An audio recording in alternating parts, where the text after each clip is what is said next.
Organizers and victims of the EndSARS protests have called for the full implementation of the reports of the judicial panels of inquiry set up by the government to probe the protests. They are calling for full compensation of victims of protests, saying there should not be any backdoor payments. The organizers are also calling that the government frees all persons incarcerated over EndSARS. Compensation by the state for jailing them unjustly as well is one of what they are asking for. Now, this morning, we are joined by Chukwuka Osonwa. He's a good governance advocate and was a member of the Anambra State Judicial Panel of Inquiry. Good morning, Chukwuka, and thanks for joining us. Morning. All right, and we also have Ferdi Adimefe, who's a social commentator and a political analyst. Thank you very much for joining us, Ferdi. Thanks, Osage, for having me. All right, let's start the conversation with Mr. Osonwa, who is joining us via phone. You served in the judicial panel set up by the Anambra State government by the then Governor, Willie Obiano. Tell us the resolution of the panel and let us know if the government has implemented this or if implementation has commenced. Okay, the Willie Obiano government, like I've mentioned earlier when I was on the show, intentionally delayed the proceedings of the panel, and that was one of the reasons we left. And why he delayed it is so that he will be able to hand it over to the incoming government, who might shy away from it, like the incoming government is doing. So the panel.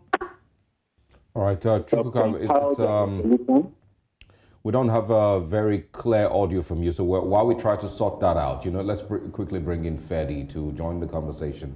Ferdi, over time, and earlier we, had a little conversation about what has changed in the last 2 years. So I would like, to get your thoughts on that. Do you see anything different?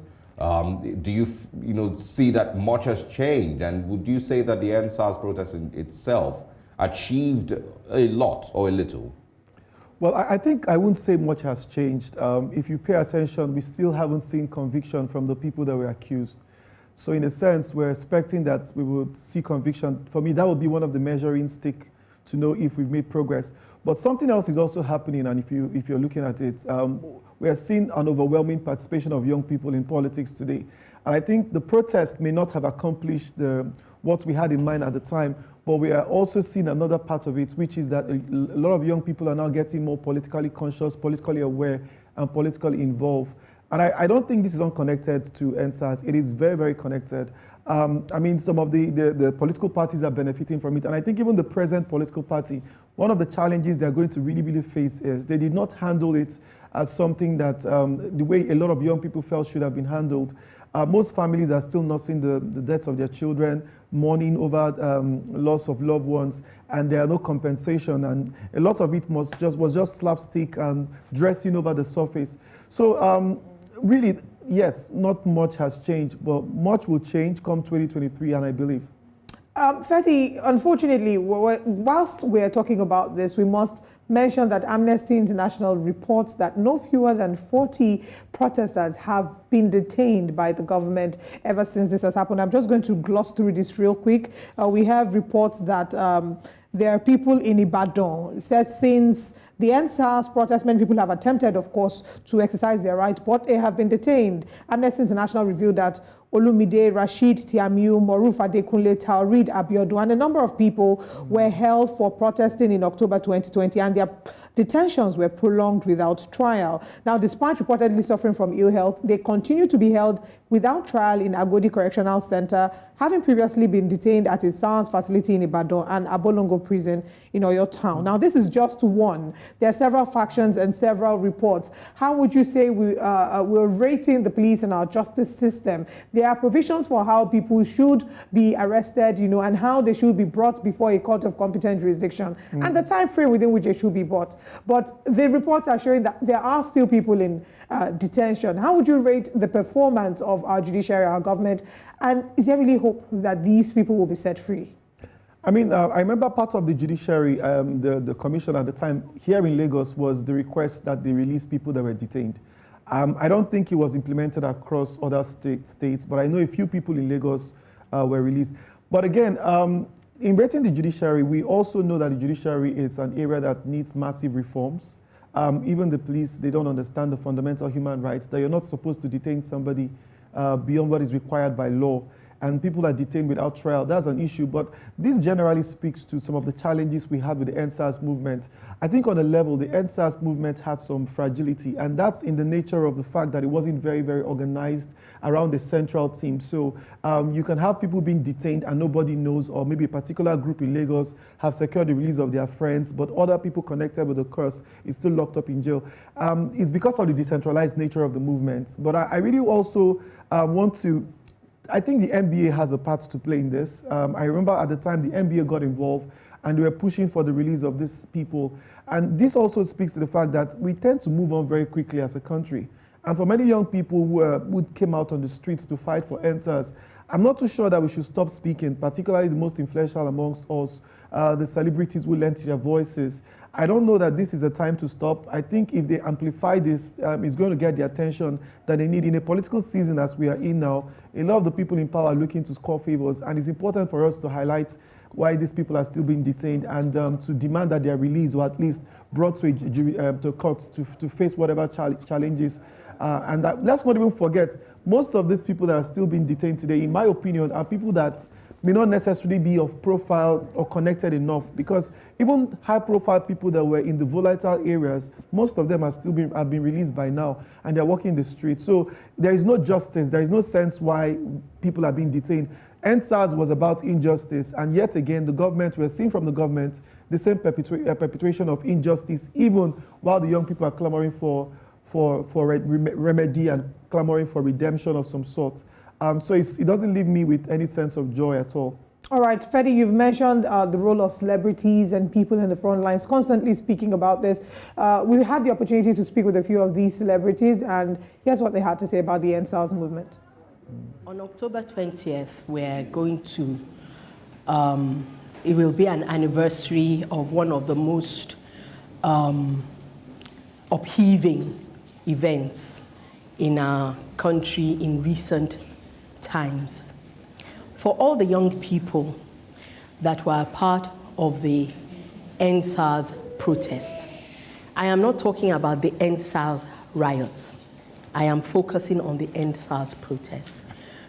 You have come together and you have formed what is known as the third move, which is in inverted commas, the obedient movement. And it's good.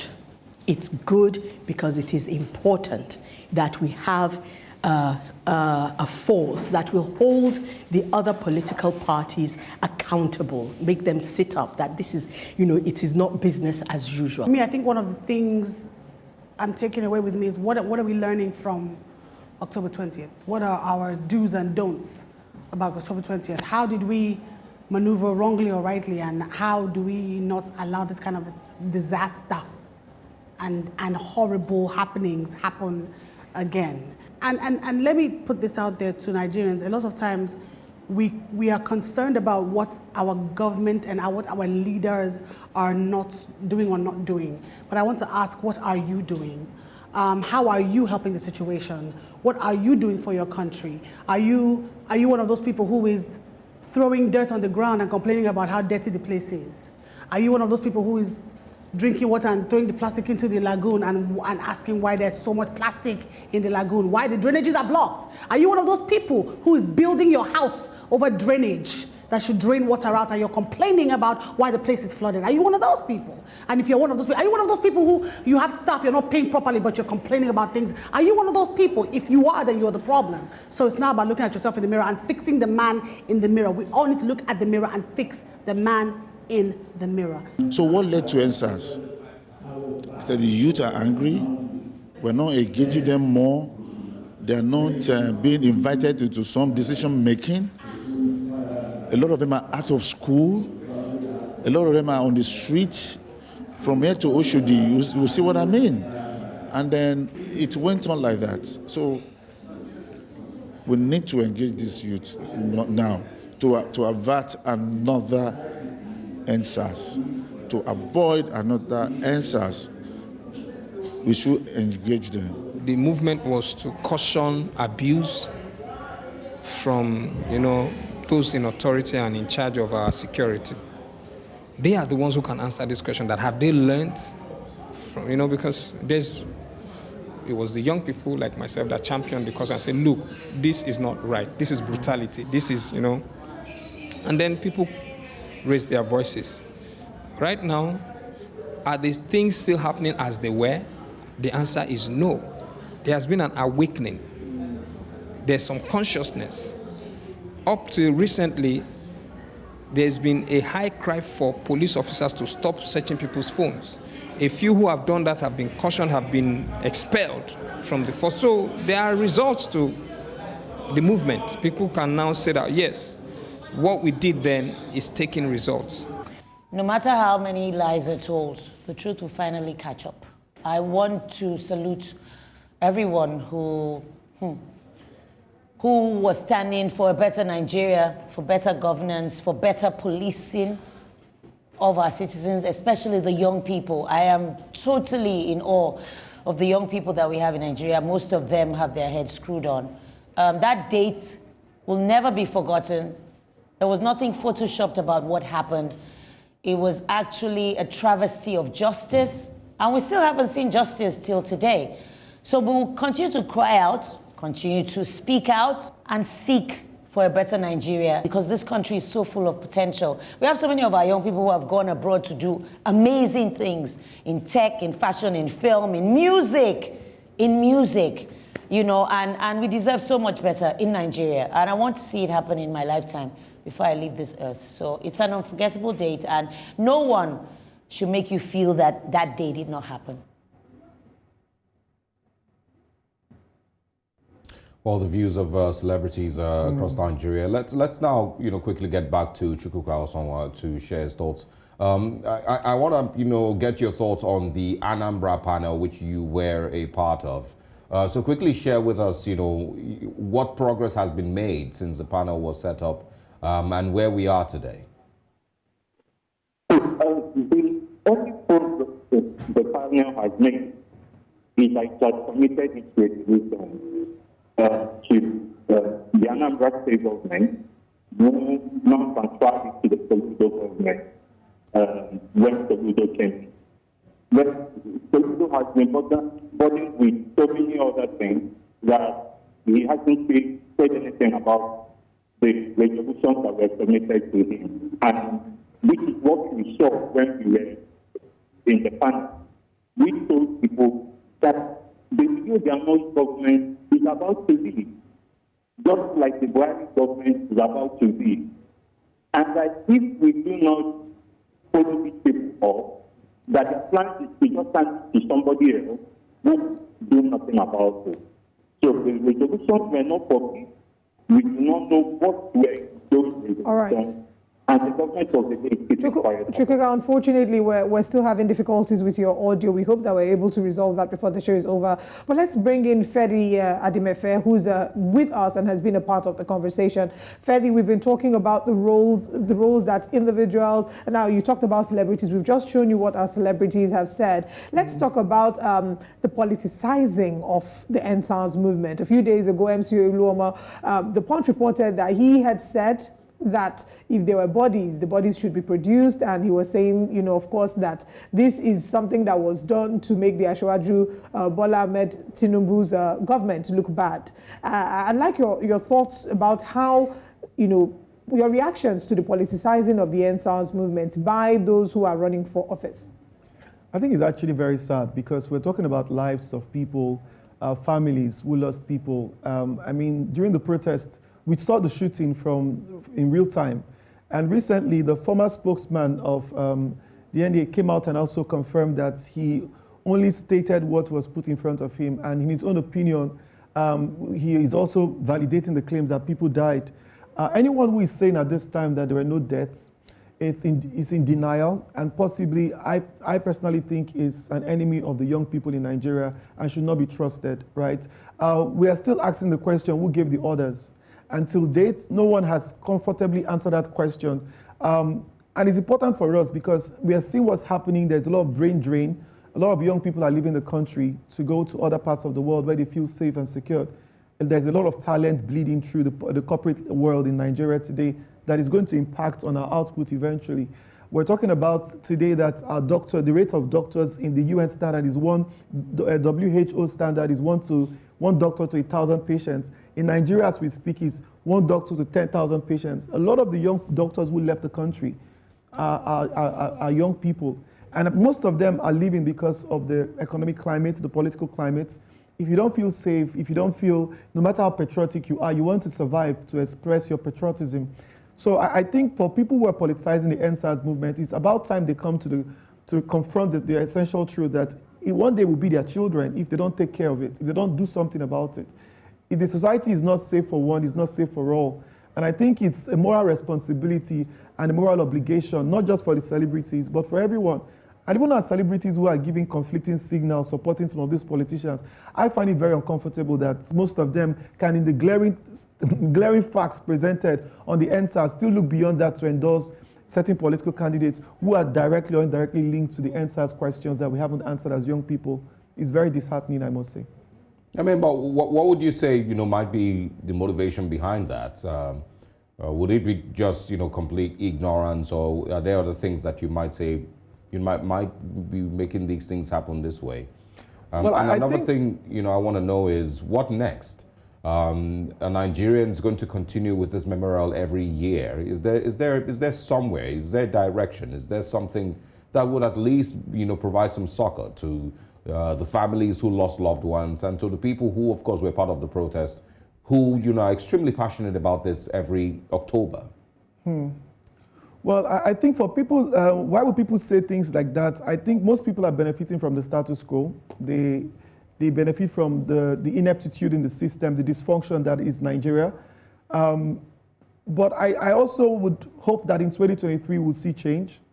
Real one, right? I mean, I'm seeing many friends who are coming out to vote for the first time. I'm seeing people who have never been politically involved, getting more involved in politics. Right? I mean, I ran for office once upon a time, and I know the challenges in trying to convince people this dispensation is different. People are on the streets, people are campaigning, people are supporting, and some people are showing up for rallies and they're not being paid for it. I think that's a win for Nigeria. And ultimately, whoever gets to emerge as president, in my opinion, Nigeria will never remain the same because you have an awakened citizen group who are more aware and demanding better performance, right? My hope is that with this memorial of the EndSARS, we look beyond just making this a conversation. We look beyond the conversation and look for results, tangible results, conviction, compensation for the families. As many families that we can reach out to find out if they are fine. And I think as a society, it's on all of us to see that wherever a family is still crying for justice, that justice is answered. And for the NBA who joined in at some point to support the EndSARS victims, I hope and I pray that they don't stop, that they follow through because that's what they're about. Right. They are the Nigerian Bar Association, right? Okay. So, Fedi, I'd like us to now personalize this conversation because beyond speaking about it in third person, this was an event that shaped the lives of most Nigerians. Every Nigerian felt the impact one way or another. For example, DJ Switch, who we do not know where she is, who did a live broadcast, her life seems to have been put on hold and on pause because unfortunately she has been pegged a national enemy. Now, we experienced this. I remember during the protest, I was distraught, I was crying, I couldn't make sense of what was happening. I'd like you to share with us from your own standpoint, how did the EndSARS protest of 2020 affect you? Well, I think that if I backtrack a bit before the EndSARS, I grew up in Nigeria, attended Nigerian universities, and I know what it is to go out at night, to walk around the streets, and having the police pull you over, ask you for things that you don't need, institute a search that they're not actually even authorized to carry out, and even threaten to shoot you not once, not twice. One of the trips we made from Lagos to Benin was very, very tumultuous. Like at every point in time, they had to pull us over, they threatened to shoot. So I see this over and over again. And for many young Nigerians who have to wear dreads or wear piercings and just want to express themselves, they are easily the target of these people. On a personal level, EndSARS went from being hopeful to almost an anticlimax. I remember coming away from the EndSARS experience being very, very, almost slipping into a place of dejection on a level, because I really hope that we could persist and see something, right? And just watching the shooting, the killing, and everybody carrying on business as usual wasn't really something I had hoped for. We were there every day of the week, just pushing out, and was hoping for something tangible. But like I said, the elections are around the corner, and what we're seeing is that that protest energy is now being translated into political equity. And I'm hopeful still. You know, when you talk about business as usual, you know, I also remember that, you know, during the protest, there were people who also complained that the roads were blocked. Yeah. And they needed to make it to work. But, you know, let's get to hear from Bernard Akede, New Central reporter, who is on ground at the toll gate currently with his microphone. Good morning, Bernard. Can you give us feed what's going on over there? It doesn't seem like very much is happening. Good morning, Osaroge. Good morning, Olive. Well, not much has happened except for the fact that this place is buzzing with police presence, as you would have imagined or expected. I went past this place as early as 6:30, before 6:30 a.m. Last night it was pretty empty, but as at this morning, on getting here, I've counted at least 31 police vehicles, including the Black Mariah, and and some other heavily armed police officers in complete riot gear. I'll move around, see if you can catch some of what I can see. If you can look through the sea of traffic here, unfortunately, it's building up. There are a good number of police vehicles all aligned on this side of the toll gate, and that's the side coming from Lekki. Swinging over to the other side, across the toll gate, you also have police officers on that side.